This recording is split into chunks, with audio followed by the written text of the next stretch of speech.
नमस्कार मित्रों, आज के इस वीडियो में एक बार फिर से आप सभी का बहुत बहुत हार्दिक स्वागत है।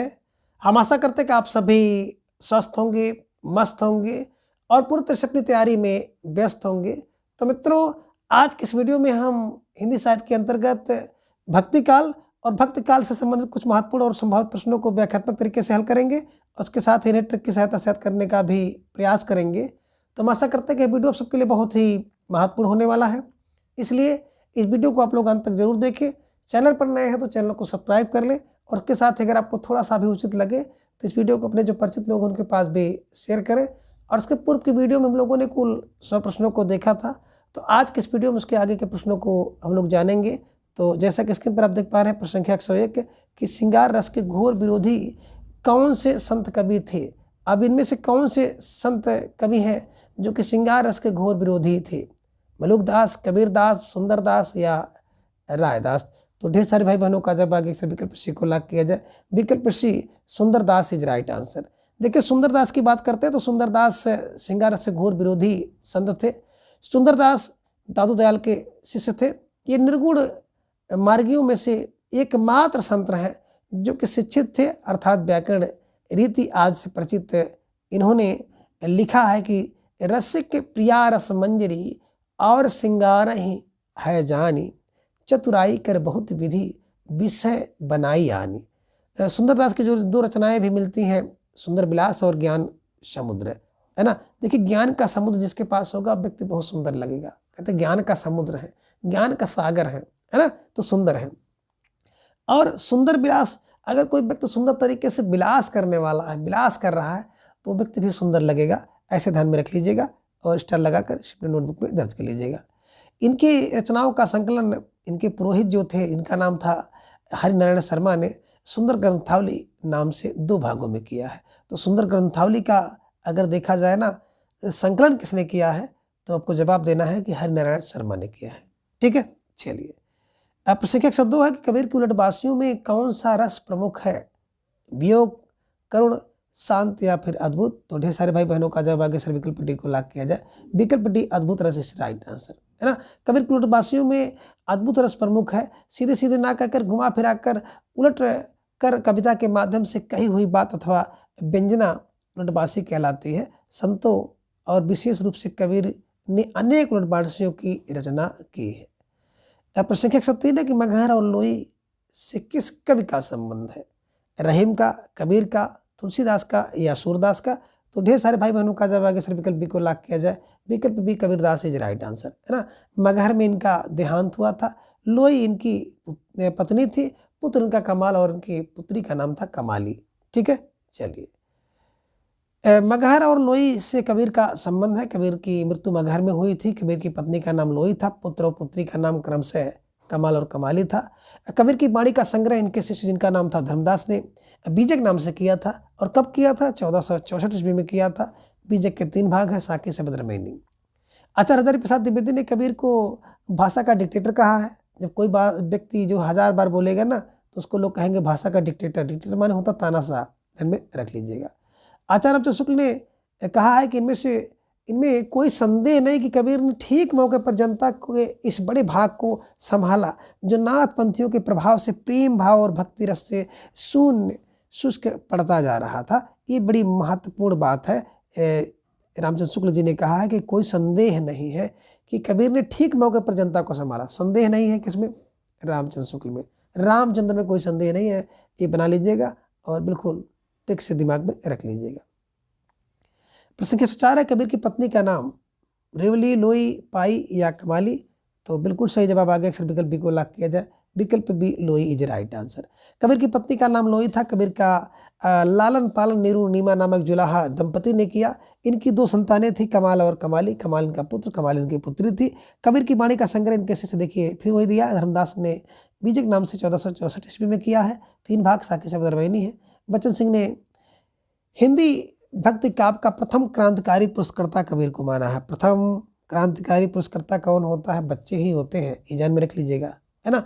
और आचार्य हजारी प्रसाद द्विवेदी ने कबीर को भाषा का डिक्टेटर कहा है।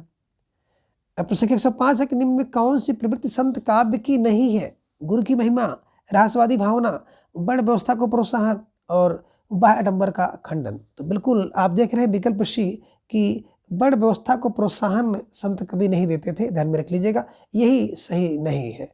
ठीक है, तो बड़ व्यवस्था को प्रोत्साहन संत कवि की प्रवृत्ति नहीं है, जबकि संत काव्य की प्रवृत्तियां सब हैं। गुरु की महत्ता, राष्ट्रवादी भावना, बाह्य आडंबर का खंडन, जात पात का विरोध और प्रेम की महत्ता।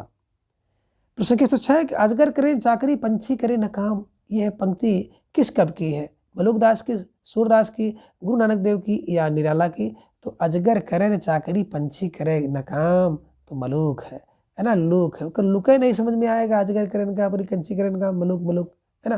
करे अजगर करे न चाकरी पंछी करे न काम, तो कहा है, तो मलुक है, मलुक है। यानी मलुकदास जी की पंक्ति है, ध्यान में रख लीजिएगा। और मलुकदास का जिनका नाम था मथुरा दास, इन्होंने मलुक परिचय की रचना की है। तो वेरी वेरी मोस्ट हो सकता है कि मलुक परिचय की रचना किसने किया है? तो मलुकदास के शिष्य मथुरा दास ने किया है। इनके ग्रंथ अवधी और ब्रजभाषा में लिखे गए हैं। इनके निम्न ग्रंथ ज्ञान बोध, रतन खान, भक्तवच्छावली, रामावतार लीला आदि हैं। और गुरु नानक देव द्वारा रचित निम्न ग्रंथ हैं जापजी, आस दीवार, रहीरास, सोहिला, नसीहत नामा। ये बड़े प्रसिद्ध रचनाएं गुरु नानक जी की हैं, ध्यान में रख लीजिएगा। प्रसंग 107 है कि निर्गुण भक्ति के कवि नहीं है रायदास, कबीरदास, दादू या श्री रामानुजाचार्य। तो बिल्कुल सत्य जवाब आपका आ गया सही कि सर विकल्प डी को लॉक किया जाए, Shri Ramanujacharya is right answer. Shri Ramanujacharya जो है निर्गुण भक्ति के कवि नहीं है, बल्कि राम भक्त शाखा के आचार्य हैं। इन्होंने श्री संप्रदाय तथा विशिष्टाद्वैत की स्थापना की है, जबकि रायदास, कबीर तथा दादू ये तीनों ही निर्गुण भक्ति धारा के ज्ञानाश्रय शाखा के कवि हैं। प्रश्न 108 कि निम्नलिखित में से कौन संत कवि नहीं है? दादू, सुंदरदास, कबीरदास, श्रीधर पाठक। तो श्रीधर पाठक जो है ना, ये संत कवि नहीं बल्कि आधुनिक युग के कवि हैं, ध्यान में रख लीजिएगा। तो आपने देखा श्रीधर पाठक संत कवि नहीं बल्कि आधुनिक युग की खड़ी बोली के प्रथम सुसंतावादी कवि हैं, जबकि दादू, सुंदरदास, कबीरदास संत काव्यधारा के कवि हैं। प्रश्न 109 है कि निम्नलिखित में से कौन ज्ञान मार्गी शाखा के कवि नहीं है? कबीर, कुतुबन, रायदास या फिर दादू। तो ढेर सारे भाई बहनों का जवाब आ गया कि जो कुतुबन है ना, ये ज्ञानाश्रय शाखा के नहीं बल्कि प्रेमाश्रय शाखा के कवि हैं, ये ध्यान में रख लीजिएगा। अवधी भाषा में रचित इनकी मृगावती बड़ी प्रसिद्ध रचना है। असाइद, मुल्ला दाऊद, दामोदर कवि, जायसी उस्मान, शेख नबी, कासिम शाह, नूर मोहम्मद आदि प्रमुख प्रेम मार्गी या सूफी कवि हैं। प्रमुख ज्ञान मार्गी कवि में कबीर, नामदेव, रायदास, गुरु नानक, दादू दयाल, मलुकदास और सुंदरदास का नाम सम्मिलित है, ध्यान में रखिएगा। प्रश्न 110 है कि कबीर परिचय के रचनाकार कौन है? नाभादास, अनंतदास, धर्मदास या सुंदरदास। तो मैंने आपको बताया था कबीर का परिचय जो है ना, अनंत है, अनंत है, अनंत फार अनंतदास को ध्यान में रख लीजिएगा। कबीर परिचय की रचनाकार अनंतदास है। नाभादास की रचना है भक्तमाल और अष्टयाम, है ना।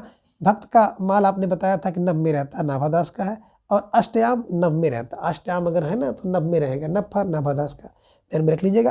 और मैंने आपको ट्रिक बताया था ना कि आपने कहा कि अष्टयाम खाओगे फिर नाभ आना, है ना, तो ये ध्यान में रख लीजिएगा। भक्तमाल में 200 कवियों का जीवन वृत्त और उनकी जो भक्ति की महिमा सूचक बातें हैं 316 छप्पे में लिखा गया है। अष्टयाम अवधि और ब्रजभाषा में दोहा चौपाई शैली में राम और सीता का वर्णन है। सुंदरदास की रचना है ज्ञान समुद्र और सुंदर विलास, है ना, ये ध्यान में आप रख लीजिएगा। प्रश्न 111 निरंजनी संप्रदाय के प्रवर्तक कवि कौन है? दादू दयाल, हरिदास, गरीबदास, सुंदरदास। तो निरंजनी कौन होता? मैंने बताया था जो हरि का दास होगा ना, हरिदास निरंजनी, ध्यान में रख लीजिएगा। निरंजनी संप्रदाय के संस्थापक हरिदास निरंजनी है, ये ध्यान में आप रख लीजिएगा। और विकल्प बी को आप हमेशा के लिए जकड़ लीजिएगा। स्वामी हरिदास ने वृंदावन में निम्बार्क मतांतर्गत सखी संप्रदाय या टट्टी संप्रदाय की स्थापना की है। अकबर के दरबारी कवि तानसेन स्वामी हरिदास के शिष्य थे, ध्यान में रख लीजिएगा। जो तानसेन का आपने नाम सुना है, जो अकबर के दरबारी कवि थे, वो बिल्कुल स्वामी हरिदास के शिष्य थे। इनके द्वारा रचित ग्रंथ है सिद्धांत के पद और केलीमाल, ध्यान में रख लीजिएगा। ठीक है, चलिए। प्रश्न 112 है कि दोहा चौपाई में लिखित पदों को क्या कहते हैं? रमैनी कहते हैं, पद कहते हैं, बावनी कहते हैं, साखी कहते हैं। तो आप सबका जवाब आ गया, सिर्फ विकल्प को लॉक किया जाए। दोहा चौपाई पद को नवैनी कहते हैं, रमैनी। तो दोहा चौपाई में लिखित पदों को रमैनी कहते हैं। ध्यातव्य है कि कबीरदास के बीजक में साखी, शबद एवं रमैनी 3 कोट की रचनाएं संग्रहित है। इसका विवरण है। साखी आप देखेंगे ना तो बिल्कुल दोहा में है, और साखी पर पंजा परा, साखी पर पंजा परा, इन्हीं की जो इसकी बोली है पंजाबी और राजस्थानी है। यहाँ पे देख रहे हैं शब्द, शब्द गेय होता है, तो शब्द क्या है, पूर्वी है और ब्रजभाषा है। रमैनी दोहा चौपाई में है और ये भी पूर्वी और ब्रजभाषा लिया हुआ है, ध्यान में रख लीजिएगा। ठीक है, चलिए। प्रसंग 113 कि दशरथ सुत लोक बखाना, राम नाम का मर्म है आना। इन पंक्तियों के माध्यम से कबीर क्या कहना चाहते हैं कि ये में है कि मैं राम नाम का मर्म जानता हूँ, भी मेरे राम का मर्म कुछ और है। सी में देख रहे दशरथ के पुत्र का वर्णन तीनों लोकों में होता है और दशरथ के पुत्र राम की महिमा परम्पार है। तो कह रहे हैं कि इसमें क्या कहना चाहते हैं, विकल्प भी मेरे राम नाम का मर्म कुछ और है। तो मेरे राम नाम का मर्म कुछ और है, ये दशरथ लोक बखाना और राम नाम का मर्म है आना, ये ध्यान में रख लीजिएगा। ये बिल्कुल कहना चाहते थे, ध्यान में रख लीजिएगा। दशरथ पुत्र राम सगुण भक्ति के केंद्र में है और शरीर धारी है तथा गुणों के माध्यम से उनकी प्राप्ति संभव है, परंतु कबीर के राम गुणातीत है ना, गुणातीत, गुणातीत माने गुणा अतीत, एवं घटघटवासी है, ज्ञान के अभाव में उनकी प्राप्ति संभव नहीं है। अब प्रसंग 114 है कि कबीर के निर्गुण पंथ का आधार भारतीय वेदांत और सूफियों का प्रेम तत्व है। यह विचार किसका है, रामचंद्र शुक्ल, राहुल संकृतायन, हजारी प्रसाद द्विवेदी या गोविंद त्रिगुणायत। तो अब प्रसंग 114 का जवाब आगे अक्षर विकल्प को लाग किया जाए, है ना। रामचंद्र शुक्ल ने कहा है कि कबीर के निर्गुण का आधार भारतीय वेदांत है, ये ध्यान में रख लीजिएगा। और सूफियों का जो प्रेम तत्व है वह है, यह विचार किसका है, बिल्कुल रामचंद्र शुक्ल का है, ध्यान में रखिएगा। व्याख्या में आप देख सकते हैं कि कबीर के निर्गुण पंथ का आधार भारतीय वेदांत और सूफियों का प्रेम तत्व है, यह विचार रामचंद्र शुक्ल का है। अपने इतिहास ग्रंथ हिंदी साहित्य के इतिहास में आचार्य शुक्ल ने लिखा है, ज्ञान मार्ग की बातें कबीर ने हिंदू साधु सन्यासियों से ग्रहण किया, जिसमें सूफियों के सत्संग से उन्होंने प्रेम तत्व का मिश्रण किया और अपना एक अलग पंथ चलाया। प्रसंग 115 के इनमें कौन संत कवि नहीं है, कबीरदास, तुलसीदास, सुंदरदास, मलोकदास। तो आप बिल्कुल बखूबी जान गए, अक्षर विकल्प भी को लाग किया जाए। विकल्प भी तुलसीदास की बात हम लोग करते हैं, संत कवि नहीं है। तुलसीदास रामाश्रय शाखा के प्रतिनिधि कवि है। आचार्य रामचंद्र शुक्ल ने भक्ति काल को 4 शाखाओं में विभाजित किया, जिसके ज्ञानाश्रय शाखा को संत काव्य धारा भी कहा जाता है। 4 शाखाएं एवं उनसे संबंधित कुछ कवि इस प्रकार से हैं। ज्ञानाश्रय में देखते हैं कबीर दास, रायदास, सुंदरदास, मलोकदास, दादू दयाल, गुरु नानक, शिंगा, हरिदास निरंजनी, बाबा लाल दास हैं। प्रेमाश्रय मलिक मोहम्मद जायसे, कुतुबन, मंझन, नूर मोहम्मद, उस्मान, असायत, मुल्ला दाऊद, शेख नबी, कासिम शाह आदि आते हैं। रामाश्रय में देखेंगे रंगनाथ मुनि, रामानुजाचार्य, रामानंद, राघवानंद, कीलदास, अग्रदास, नाभादास, विष्णुदास, स्वामी तुलसीदास, केशवदास सेनापति, प्राणचंद चौहान। और कृष्णाश्रय शाखा के अंतर्गत देखते हैं निम्बारकाचार्य, श्रीभट्ट, वल्लभाचार्य, विठलनाथ, कुम्भन दास, सूरदास, परमानंद दास, कृष्णदास, गोविंद स्वामी, छित स्वामी, चतुर्भुज दास, नंददास, हरिदास, चैतन्य महाप्रभु, हित हरिवंश, मीराबाई रसखान आदि का नाम आता है कृष्णाश्रय शाखा के अंतर्गत। प्रसंग 16 एक सही क्रम वाले वर्ग को चिन्हित कीजिए। तो सही क्रम वाले वर्ग को आपको चिन्हित करना है और ढेर सारे भाई बहनों का जवाब भी आ गया कि सर विकल्प बी को लाग किया जाए। कबीर सुर जायसी तुलसी, है ना। कवि सू जातो, कभी सू जातो, कभी से कबीर, सू माने सूरदास, जा माने जाए से तू, कभी सू जातो, ध्यान में रख लीजिएगा और स्टार लगाकर इसे अपनी नोटबुक में दर्ज कर लीजिएगा। आपने इसका देख लिया, कबीरदास का 1398 में, सूरदास का 1478 में, जायसी 1492 में और तुलसी 1532 में। 32 दांत इनके थे तो 32 में। प्रसंख्या 117 कि इनमें से किस मध्यकालीन संत या भक्ति कवि का राजस्थान से संबंध नहीं है, दादू दयाल, बी नागरीदास, सी संत पीपा या मलोकदास। तो इसमें अगर देखेंगे प्रसंख्या 117 के हिसाब से तो इसमें 2 कवि हैं जो कि राजस्थान से संबंधित नहीं है, जिनमें पहला नाम है दादू दयाल, अहमदाबाद से थे, और दूसरा मलोकदास देख रहे हैं इलाहाबाद से। तो ए और डी 2 होना चाहिए, ए और डी इज राइट आंसर। फिलहाल यहाँ पर अगर देखेंगे तो ये डी का विकल्प इसमें है ही नहीं। इस कारण से इस प्रश्न को बिल्कुल आप रांग साबित कर सकते हैं। ठीक है ना। देखिए व्याख्या में भी यही दे रहा है कि ये डी मध्यकालीन संत काव्य कवियों का जन्म स्थल कार्यस्थल है। दादू दयाल को आप देख रहे हैं अहमदाबाद, मलुकदास इलाहाबाद से है, संत पीपा राजस्थान और नागरीदास राजस्थान से ध्यान में रख लीजिएगा। ठीक है। प्रश्न संख्या 18 कि इनमें से किस कवि का संबंध संत काव्य से नहीं है? अग्रदास, रायदास, कबीरदास, धन्ना। तो बिल्कुल अग्रदास जो है ना ये संत काव्य के अंतर्गत नहीं आते हैं, बल्कि आप देखेंगे तो रामाश्रयी शाखा के अंतर्गत आ रहे हैं, ये ध्यान में रख लीजिएगा। ठीक है। भक्तिकाल के सकुट धारा के रामाश्रयी शाखा। प्रश्न संख्या 19 है कि भाषा पर कबीर का जबरदस्त अधिकार था, वो वाणी के डिक्टेटर थे। उक्त कथन किस आलोचक के हैं? रामचंद्र शुक्ल, परशुराम वर्मा और राम कुमार वर्मा, परशुराम चतुर्वेदी और हजारी प्रसाद द्विवेदी। तो बिल्कुल वाणी के डिक्टेटर हजार बात कहते हैं हजारी प्रसाद द्विवेदी को ध्यान में रख लीजिएगा, है ना। और उक्त कथन आलोचक हजारी प्रसाद द्विवेदी का। रामचंद्र शुक्ल ने कबीर की भाषा को सदुक्कड़ी भाषा कहा है। प्रश्न संख्या 120 है कि किस पंक्ति का संबंध उलट बांसी से है? हम घर जाला अपड़ा लिया मुरांडा हाथ, भगत द्वारा सैकड़ा राई दसावे भाई, यह तन जलो मस्त करो धुआं धुआं उड़ाए, जो धुआं जाड़ जाड़ सरगे, आकाश से मुख औंधा कुआं पताले पनिहार। तो इसके हिसाब से देखेंगे सतगुरु मारे बाण भरी धर कर सूदिगा। तो कह रहे हैं कि उलट बांसी का इसमें कौन सा है? तो विकल्प डी, आकाशे मुख औधा कुआं पाताले परिहार। ये ध्यान में रखिएगा, विकल्प डी इज राइट आंसर, है ना। निश्चित रूप से आप सब बधाई के पात्र हैं। तो आकाशे मुख कुआं, औधा कुआं, पाताले पनिहार पंक्ति का संबंध उलट बांसी से है। उलट बांसी सीधे सीधे ना कहकर घुमा फिराकर उलट पर कविता के माध्यम से कही हुई बात अथवा व्यंजन उलट बांसी कहलाती है। संतों में विशेष रूप से कबीर ने अनेक उलट बांसियों की रचना की। कबीर की वाणी का संग्रह इनके शिष्य धर्मदास ने बीजक नाम से सन 1464 ईस्वी में किया। 3 भाग साखी शब्द रमैनी है। कबीर को भाषा का डिक्टेटर आचार्य हजारी प्रसाद द्विवेदी ने कहा। कबीर की भाषा को श्याम सुंदर दास ने पंचमेल खिचड़ी कहा है तथा रामचंद्र शुक्ल ने कबीर की भाषा को सदुक्कड़ी भाषा कहा। ये ध्यान में रख लीजिएगा। प्रश्न संख्या 121 कि संत काव्य में शब्द से अभिप्राय है?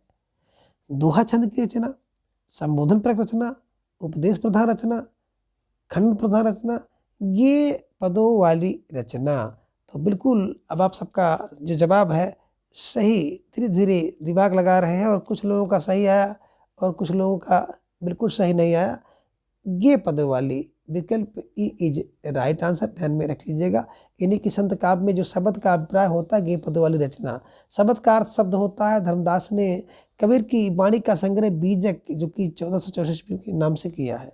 बीजक के 3 भाग हैं, साखी शब्द रमैनी। आप देख रहे हैं रमैनी का अर्थ रामायण है, जिसमें दोहा चौपाई ब्रज भाषा और पूर्वी बोली है। शब्द यानी कि गे पदों को ब्रज भाषा और पूर्वी बोली। साक्षी साखी जिसे कहते हैं दोहा छंद है, जिसमें राजस्थानी पंजाबी मिलीजुली खड़ी बोली है।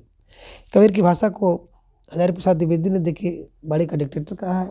रामचंद्र शुक्ल ने सदुक्कड़ी कहा है। श्याम सुंदर दास ने पंचमेल खिचड़ी कहा है। तो देखिए हजार वाणी का डिक्टेटर कौन होता है? जो हजार बात सुनाता है, हजार पर हजारी। सदुक्कड़ी जो साधुक्कड़ी होता है और रामचंद्र के गुण गाता है, साधु टाइप के लोग। सुंदर होती है पंचमेल खिचड़ी अगर कोई बनाते तो बड़ा सुंदर होती है। और संत भाषा डॉक्टर बच्चन सिंह ने कहा है, तो बच्चों की भाषा संत जैसी होती है। ये भी आप ध्यान में रख लीजिएगा। प्रश्न संख्या 122 है कबीर के काव्य की प्रमुख प्रवृत्ति नहीं है? संबोधन परक, खंडात्मकता, बहुश्रुतता, तीव्र विरहानुभूति या शास्त्रानुमोदन। तो 122 का जवाब आपको देना है। प्यारा सा प्रश्न है और ढेर सारे भाई बहनों का जवाब आगे सर विकल्प ई को लॉक किया जाए। शास्त्रानुमोदन इज राइट आंसर, है ना। शास्त्रानुमोदन इसे ध्यान में रख लीजिएगा। कबीर के काव्य की प्रमुख जो प्रवृत्ति है शास्त्रानुमोदन नहीं है। कबीर काव्य में संबोधन प्रकता, खंडनात्मकता, बहुश्रुतता, तीव्रानुभूति, सदगुरु महत अवतारवाद का विरोध, निर्गुण भक्ति आदि प्रवृत्तियां परिलक्षित होती है। इधर में रखिएगा। शास्त्रानुमोदन जब खुद नहीं पढ़े थे तो शास्त्र का अनुमोदन कैसे करेंगे? ठीक है, खुद लिखा मस्का का छुई नहीं कलम गई नहीं है। प्रश्न संख्या 123 है कि निम्नलिखित में से कौन सा कथन असत्य है? निर्गुण भक्ति में विश्वात्मा प्रभु के विश्वव्यापी अस्तित्व आस्था प्रकट की गई। निर्गुण भक्ति वर्ण व्यवस्था के पक्षधर नहीं थे। निर्गुण भक्त में लीला का महत्व है। निर्गुण भक्त सत्य के शोधक हैं। तो प्रश्न संख्या 123 का जवाब आप सबको देना है और धीरे धीरे ढेर सारे भाई बहनों का जवाब आगे सर विकल्प सी को लाभ किया जाए। निर्गुण भक्त में लीला का महात्म्य ये असत्य है। निर्गुण भक्त में जो है लीला का कोई महत्व नहीं है। लीला का विकल्प सी इज राइट आंसर, ये ध्यान में रख लीजिएगा, है ना, यही असत्य है। निर्गुण भक्त में विश्वात्मा प्रभु के विश्वव्यापी अस्तित्व में आस्था प्रकट की गई है। निर्गुण भक्त में बड़ व्यवस्था के पक्षधर नहीं थे। निर्गुण भक्त सत्य के शोधक हैं। ये सभी कथन सत्य है। प्रश्न 124 है कि मध्यकालीन संत काव्य पर निम्नलिखित में से किसका प्रभाव है? नाथ साहित्य किसका प्रभाव नहीं है? नाथ साहित्य, उपनिषद, अद्वैत दर्शन, जैन साहित्य। तो ढेर सारे भाई बहनों का जवाब आगे सिर्फ विकल्प डी को लाभ किया जाए। विकल्प डी जैन साहित्य इज राइट आंसर। बात करें मध्यकालीन संत काव्य पर जैन साहित्य का प्रभाव नहीं है। नाथ साहित्य, उपनिषद, अद्वैत, इन तीन सभी का प्रभाव मध्यकालीन संत काव्य पर है। ठीक है, चलिए प्रश्न 125 है कि कबीर के संदर्भ में निम्नलिखित में से कौन सा कथन असत्य है? तो कबीर के काव्य में दाम्पत्य के द्योतक प्रतीकों का सुंदर प्रयोग हुआ है, ये सत्य है। या फिर काव्य रचना कबीर का प्रथम लक्ष्य ये है। सी है कि कबीर के काव्य में रहस्यवाद मिलता ये है। या फिर डी कबीर ने समाज व्याप्त पाखंड का पुरजोर विरोध किया है, यह सत्य है। तो 125 का जवाब आप सबको देना है और ढेर सारे भाई बहनों का जवाब भी आ गया कि सर विकल्प बी को लाभ किया जाए। विकल्प बी काव्य रचना में कबीर का प्रथम लक्ष्य था। काव्य रचना कबीर का प्रथम लक्ष्य था, ये असत्य है। बाकी आप देखेंगे तो कबीर के काव्य में दाम्पत्य के द्योतक प्रतीकों का सुंदर प्रयोग हुआ है। कबीर के काव्य में रहस्यवाद मिलता है। कबीर ने समाज में व्याप्त पाखंड का पुरजोर विरोध किया है। ये सभी कथन कबीर के संदर्भ में सत्य है। प्रश्न 126 है कि संत काव्य के संदर्भ में कौन सा कथन गलत है? यानी कि संत काव्य आत्मानुभूति पर अधिक बल देता है। संत काव्य में धार्मिक रूढ़ियों और परंपराओं के अंधानुकरण का विरोध है। संत काव्य में शास्त्रीय ज्ञान को परम आवश्यक माना गया है और संत काव्य की भाषा जन सामान्य की भाषा है। इसके हिसाब से अगर देखेंगे तो आपका जो जवाब होगा विकल्प सी, है ना, यही गलत है। संत काव्य में शास्त्रीय ज्ञान को परम आवश्यक माना गया है, गलत है। ठीक है, चलिए प्रश्न 27 है कि पार ब्रह्म के तेज का कैसा है अनुमान? कहिबों को शोभा नहीं देखा ही प्रमाण। सरयू में संकलित उक्त काव्य पंक्तियां किस कवि की हैं? तुलसीदास, रहीम, कबीर या फिर सेनापति। तो विकल्प सी कबीरदास राइट आंसर, ध्यान में रख लीजिएगा। कबीर के तेज का कैसा अनुमान है? पार ब्रह्म के तेज का कैसा अनुमान है? कबीरदास कहते हैं कहिबों को शोभा नहीं देखा ही प्रमाण है। शरीर में संकलित उपयुक्त है का पंक्तियां कबीर की हैं। कबीर की रचना साकी शब्द रमैनी जो कि बीजक के भाग है। प्रश्न 128 है दादू दयाल का जन्म कहाँ हुआ था? अहमदाबाद, बीकानेर, मारवाड़, जयपुर। तो ढेर सारे भाई बहनों का जवाब आ गया कि दादू दा से अहमदाबाद, दादू दा अहमदाबाद में। तो दादू दयाल का जो जन्म है अहमदाबाद में हुआ था। कब हुआ था? 1544 ईस्वी में हुआ था। दादू दयाल के संप्रदाय को ब्रह्म संप्रदाय या परब्रह्म संप्रदाय के नाम से भी जाना जाता है। दादू दयाल की बाणियों का सर्वप्रथम संपादन उनके शिष्य जिनका नाम था संत दास और जगन्नाथ दास ने हाइडे वाणी शीर्षक से किया था। पुनः रज्जब ने अंगबधू शीर्षक से इनका संपादन किया, ये ध्यान में आप रख लीजिएगा। प्रश्न संख्या 129 है कि साधना के 3 अवयव बताए गए हैं, ज्ञान, कर्म ज्ञान और तंत्र, मन, वाणी या भक्ति। तो ढेर सारे भाई बहनों का जवाब है सर विकल्प सी को लाभ किया जाए, है ना। कर्म ज्ञान और भक्ति इज राइट आंसर। ठीक, इधर में रखिएगा, साधना के अवयव है। प्रश्न 130 है कि निम्नलिखित में से कौन सी कबीर की वाणी की विशेषता नहीं है? संसार की अनित्यता ये नहीं है। मूर्ति पूजा, तीर्थाटन आदि का महत्व, हृदय की शुद्धि, हिंदू मुसलमान को फटकार। तो देखिए भैया, इसमें अगर देखेंगे प्रश्न संख्या 130 में तो निश्चित रूप से आप सब सही विकल्प पर जाएंगे कि सर विकल्प बी को लाभ किया जाए। मूर्ति पूजा, तीर्थाटन आदि का महत्व नहीं बल्कि इसका विरोध करते थे, इधर में रख लीजिएगा। मूर्ति पूजा, तीर्थाटन आदि का महत्व कबीर की वाणी की विशेषता नहीं है बल्कि कबीर दिन सवार नंबर का घोर निंदा करते हैं। दृष्टव्य है कि आत्म मार्ग पखानिए पूजे हैं उन्हीं उहै जो ज्ञाना। तो ये सब ध्यान में रख लीजिएगा। अब प्रश्न संख्या 131 से कबीर ने अपने निर्गुण पंथ में वह कौन सा तत्व शामिल किया जिसका नाथ पंथ में अभाव था। यह है कि भारतीय वेदांत और सूफियों का प्रेम तत्व, बी है कि रागात्मक प्रेम तत्व से रहित साधना, सी है हृदय पक्ष शून्य समान अंत साधना का मार्ग, और डी है तांत्रिक विधान। तो 131 का जवाब आगे सर विकल्प को लॉक किया जाए। भारतीय वेदांत और सूफियों का प्रेम तत्व तो यही सही नहीं है, विकल्प को लॉक कर लीजिए। प्रश्न संख्या 132 है कि निम्नलिखित में से कौन सा कथन कबीर के संबंध में उचित नहीं है। यह है कि राम रहीम की एकता का उपदेश दिया, बी है कि उन्होंने कर्मकांड को प्रधानता देने वालों को खरी खरी सुनाई, सी है उन्होंने सूफियों से प्रेम तत्व लिया, डी है कि उनके राम वैष्णव के राम ही थे। तो प्रश्न संख्या 132 का जवाब आ गया, अक्षर विकल्प डी को लॉक किया जाए। उनके राम जो है ना वैष्णवों के राम ही थे, विकल्प डी इज राइट आंसर, है ना, उनके राम वैष्णव के राम ही थे।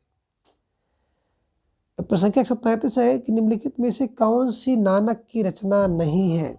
ग्रंथ साहिब, आस दीवार, रहिरास या सिद्धांत पंच मात्रा। तो 33 का जवाब आ गया, अक्षर विकल्प डी को लॉक किया जाए। सिद्धांत पंच मात्रा जो है ना ये नानक की रचना नहीं है। ये गुरु नानक देव सिख संप्रदाय के मूल प्रवर्तक एवं आदि गुरु थे। इनकी रचनाएं हैं जापजी, आस दीवार, रहिरास और सोहिला। प्रश्न संख्या 134 है कि रायदास के पद किस धार्मिक ग्रंथ से संकलित है। बाइबल, गुरु ग्रंथ साहिब, श्रीमद् भागवत गीता या कुरान। तो सब जान गए कि सर विकल्प बी को लॉक किया जाए। विकल्प बी आदि गुरु ग्रंथ साहिब से संकलित है, आदि गुरु ग्रंथ साहिब में संकलित है। रायदास जात के चमार थे, रामानंद के प्रमुख शिष्य थे। ये आयु में कबीर से बड़े थे। इन्हें मीरा का गुरु माना जाता है। ये 11 संत शाखा के संत कवियों की श्रेणी में आते हैं।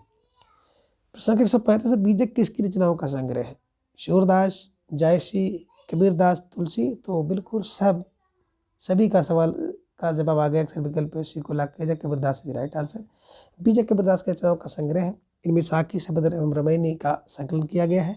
बीजक का संपादन कबीरदास के श्री धर्मदास ने किया है और कबीरदास संत काव्य धारा के प्रतिनिधि कवि है। प्रश्न संख्या 136 है कि कबीर के अस्तित्व को स्वीकार ना करने वाला दर्शन कौन सा है। द्वैताद्वैतवाद, चार्वाक दर्शन, बौद्ध दर्शन या विशिष्टाद्वैत दर्शन। तो 136 का जवाब आ गया, अक्षर विकल्प बी को लॉक किया जाए। चार्वाक दर्शन इज राइट आंसर, है ना। ईश्वर के अस्तित्व को स्वीकार नहीं करता है कौन, चार्वाक दर्शन, ध्यान में रख लीजिएगा। प्रश्न संख्या 137 है कि दादू पंथ का प्रधान पीठ दादू द्वारा कहाँ पर स्थित है। अहमदाबाद में, नरैना में, आमेर में या फिर गंगानेर में। तो 37 का जवाब बड़े तेजी के साथ आ गया, अक्षर विकल्प बी को लॉक किया जाए। Naraina is right answer, Naraina is right answer. Dadu Panth के प्रधान पीठ यानी कि दादू द्वारा नरैना में जो कि राजस्थान में स्थित है। दादू दयाल के संप्रदाय को ब्रह्म संप्रदाय या परब्रह्म संप्रदाय के नाम से भी जाना जाता है। इनकी बाड़ियों के संग्रह इनके शिष्य जिनका नाम था संत दास और जगन्नाथ दास ने हरडे बाणी शीर्षक से किया है। पुनः रज्जब ने अंगबधू शीर्षक से इसका संपादन किया है, ध्यान में रख लीजिएगा। प्रश्न संख्या 138 से कबीर के परलोकवास होने पर उनकी गद्दी किन्हें मिली। रविदास को, धर्मदास को, गरीबदास को या फिर मलूकदास को। तो 138 का विकल्प बी है कि कबीरदास के परलोकवास पर होने पर उनकी गद्दी धर्मदास को मिली, क्योंकि धर्मदास इनके शिष्य थे। धर्मदास ने बीजक नाम से इनकी वाणियों का संकलन किया। बीजक के 3 भाग हैं, आप देख सकते हैं। साखी इसे साक्षी अर्थ होता है, दोहा में है। और मैंने बताया था साक्षी पर पंजापरा, पंजापरा यानी कि पंजाबी और राजस्थानी मिली खड़ी बोली है। शब्द होता है, गाया जाता है और गाएंगे तब ब्रजभाषा और पूर्वी में, ध्यान में रख लीजिएगा। रामायणी, रामायण भी दोहा चौपाई में है, रामायण गाया जाता है ब्रजभाषा और पूर्वी में, ठीक है। प्रश्न संख्या 139 है कि संत रज्जब द्वारा दाऊद दयाल की समग्र रचनाओं का संकलन किस नाम से किया गया। सबंगी, ज्ञान समुद्र, ज्ञानबोध, अंगबधू। तो अब आपका जवाब आ गया कि अंगबधू के नाम से इन्होंने किया था, ध्यान में रख लीजिएगा, ठीक है। देख सकते हैं कि संत रज्जब द्वारा दादू दयाल की समग्र रचनाओं का संकलन अंगबधू के नाम से किया गया। सपंगी पुस्तक रज्जब का तथा ज्ञान समुद्र सुंदरदास का एवं ज्ञान बोध मलुकदास की रचना है। निम्नलिखित में से किस संत का साधना क्षेत्र कभी भी राजस्थान नहीं रहा है? जम्बनाथ, सुंदरदास, मलुकदास, पीपा। तो अब आपका जवाब आ गया अक्षर विकल्प सी को लाग के। जब मलुकदास की बात आप करते हैं ना, तो दिए गए विकल्पों में से जो मलुकदास है ये साधना के क्षेत्र में कभी राजस्थान नहीं रहा, जबकि जम्बनाथ, सुंदरदास, पीपा का साधना क्षेत्र राजस्थान रहा है। तो संख्या 147 है कि दार्शनिक विचारधारा के दृश्य भेदवादी विचारधारा से संबंधित संत का नाम है। गुरु नानक, मलुकदास, कबीर, दादू दयाल। तो आपका जवाब बिल्कुल आ गया कि भेदावादी विचारधारा से संबंधित जो है विकल्प ए में गुरु नानक को ध्यान में रख लीजिएगा। कह रहे हैं कि दार्शनिक विचारधारा के दृष्टि भेदवादी विचारधारा से संबंधित संत का नाम गुरु नानक है। गुरु नानक देव सिख संप्रदाय के मूल प्रवर्तक एवं आदि गुरु थे। इनकी पत्नी का नाम सुलक्षणी तथा इनके 2 पुत्र थे, श्री चंद और लक्ष्मी चंद। गुरु नानक देव की प्रमुख रचनाएं हैं जापूजी, आस दीवार, है ना, रहीरास और सोहिला, गुरु ग्रंथ में संकलित है। जापजी जो कि नानक दर्शन का सार तत्व है। नसीहतनामा गुरु नानक देव की महत्वपूर्ण रचना है। प्रश्न संख्या 142 है, निम्नलिखित में से कौन सा संत रामानंद का शिष्य नहीं है? कबीर, धर्मदास, सेन, पीपा। तो आपका जवाब आना चाहिए 142 का, और फटाफट आपका जवाब आ गया अक्षर विकल्प बी को लाग किया जाए। धर्मदास जो है ना, ये रामानंद के शिष्य नहीं थे बल्कि कबीरदास के शिष्य थे, ये ध्यान में रख लीजिएगा। तो वही कह रहे हैं कबीरदास रामानंद के शिष्य नहीं थे बल्कि कबीरदास के शिष्य थे। इन्होंने ही कबीर की वाणियों का संग्रह बीजक नाम से किया था, है ना। आकाश धर्मा गुरु नामानंद के कुल 12 शिष्य हुए थे। अनंतानंद, भावानंद, पीपा, सेन धन्ना, रायदास, कबीरदास, सुखानंद, ससुरानंद, नरहयानंद और पद्मावती सुरसरी। प्रसंख्या 143 है, कबीरदास के काव्य में विद्वान भावात्मक रहस्यवाद की झलक का कारण है वेदांत का प्रभाव, सूफी सत्संग का प्रभाव, अन्यक्ति का प्रभाव या ज्ञान मार्ग के चिंतन का प्रभाव है। तो 143 का जवाब भी आ गया अक्षर विकल्प बी को लाग किया जाए। सूफी सत्संग का प्रभाव, है ना, इधर में रखिएगा, सूफी सत्संग का प्रभाव, है ना। कबीर के काव्य में विद्यमान भावात्मक रहस्यवाद की झलक का कारण जो सूफी सत्संग का प्रभाव है। कहा जाता है कि कबीरदास पर हिंदुओं के वेदांत एवं सूफी प्रेम तो दोनों का प्रभाव था, परंतु कबीर ने इन दोनों से ही अलग ज्ञान को अपनाया। कबीर स्थान स्थान पर ज्ञान मार्ग की प्रतिष्ठा करते पाए जाते हैं। यथा संतों आई ज्ञान की अंधेरे, हस्ती चढ़िए ज्ञान को सहदुली चढ़ारे, अस्थान रूप संसार है भूखल दे झकमार। प्रसंख्या 144 है कि इनमें संत कबीर से संबंधित कौन सा कथन सही नहीं है? ये वे निर्गुण ब्रह्म के उपासक थे, सत्संग और नाम स्मरण पर वे बहुत बल देते थे, वे माया को ईश्वर भक्ति में बाधक मानते थे, विभिन्न तीर्थों के प्रति उनके मन में श्रद्धा थी। तो इसके हिसाब से जब आप मिलाएंगे तो विकल्प डी, विभिन्न तीर्थों के प्रति उनके मन में श्रद्धा थी, यही जो है गलत है, ध्यान में रख लीजिएगा। और इसको बिल्कुल ऐसे ही आप दिमाग में छाप लीजिएगा। व्याख्या आप देख लीजिएगा, विभिन्न तीर्थों के प्रति उनके मन में श्रद्धा थी, कथन कबीर से संबंधित सही नहीं है, क्योंकि वो बाह्य आडंबरों का विरोध करते थे। कबीर के संबंध में सही कथन इस प्रकार है कि वो निर्गुण ब्रह्म के उपासक है, सत्संग और नाम स्मरण में वो बहुत बल देते हैं, वो माया को ईश्वर भक्ति में बाधक मानते हैं। 45 है कि जो पै चिराई राम की कर तो न लजाए, तो पंक्ति में चिराई शब्द का अर्थ है सेवा, चापलूसी, मोह या प्रेम। तो जवाब आ गया अक्षर विकल्प ए को लाग किया जाए। जो पे चिराई राम की कर तो न लजा, तो पंक्ति में चिराई शब्द का अर्थ सेवा है, अन्य विकल्प असंगत है। प्रसंख्या 146 है कि हंसा जो रहा शरीर मह, पाँख जरा गा भाग। इस पंक्ति में हंस का अर्थ बुद्धि, हंस पक्षी या जीव। तो सब समझ रहे हैं कि सर विकल्प डी को लाग किया जाए। विकल्प डी हंस का अर्थ जो है जीव है, ध्यान में रखिएगा। हंस जो रहा शरीर में, पाँख जरा गा भागी, इस पंक्ति में हंस का अर्थ है जीव। प्रसंख्या 47 है कस्तूरी कुंडल बसे मृग ढूंढे बर माही, ऐसे घट घट राम है दुनिया देख ही नाही। प्रस्तुत पद में भावात्मक रहस्यवाद है, शुद्ध द्वैतवाद है, अद्वैतवाद है, या इनमें से कोई नहीं है। तो प्रश्न संख्या 47 का जवाब आ गया। अक्सर विकल्प सी को लॉक किया जाए। विकल्प सी अद्वैतवाद इज राइट आंसर। कस्तूरी कुंडलम से मृग ढूंढे बनवाए, ऐसे घट राम है दुनिया जाने न। तो प्रस्तुत पंक्ति में अद्वैतवाद के प्रवर्तक शंकराचार्य हैं, और अद्वैतवाद सनातन दर्शन जिसे आप वेदांत के सबसे प्रभावशाली मतों में से एक है। अद्वैत मत के अनुसार जीव और ब्रह्म की भिन्नता का कारण माया है, जिसे अविद्या भी कहते हैं। इनके अनुयायी मानते हैं कि उपनिषदों में इसके सिद्धांतों की पूरी अभिव्यक्ति है, और यह वेदांत सूत्रों के द्वारा व्यवस्थित है। प्रश्न संख्या 148 है, कबीर का हठ योग किस साहित्य से प्रभावित है?